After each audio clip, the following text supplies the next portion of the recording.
আচ্ছা, বিএনপির একটা বিষয় আমি বুঝতে পারি না। বিএনপি 5ই আগস্টের পর শুধু নির্বাচন নির্বাচন নির্বাচন এই সরকার গঠনের 3 দিন পরে তারা সমাবেশ করে বলতেছে নির্বাচন।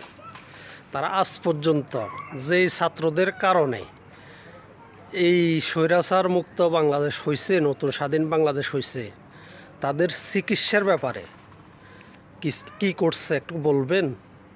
তাদের যে এই হত্যাকারী, তাদের বিচারের ব্যাপারে কিছু বলছে, একটু কি বলবেন? কেউ শুনছেন? যেসব স্বৈরাচার আমলা আছে, এখনও আমলাতন্ত্রে আছে, তাদের বিচারের ব্যাপারে বা আওয়ামী লীগ নেতাদের দুর্নীতি বা বিচারের ব্যাপারে তাদের ভূমিকা কি শুনছেন আপনারা কেউ পর্যন্ত এই বিএনপির কোনো নেতার মুখে?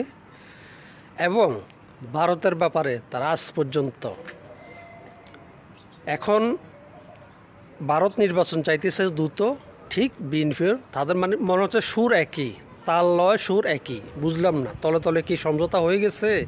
ওবায়দুল কাদের যে বলছিল তলে তলে সমঝোতা হয়ে গেছে, মানে আপনাদের কি হয়ে গেছে?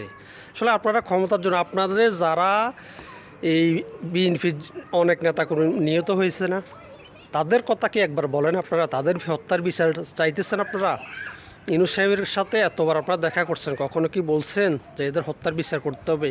এই নিয়ে আপনাদের তো কোনো মাথা ব্যথা নাই। জনগণের এত সমস্যা, এটা নিয়ে আপনাদের কোনো মাথা ব্যথা নাই। কেমন রাজনীতি এটা?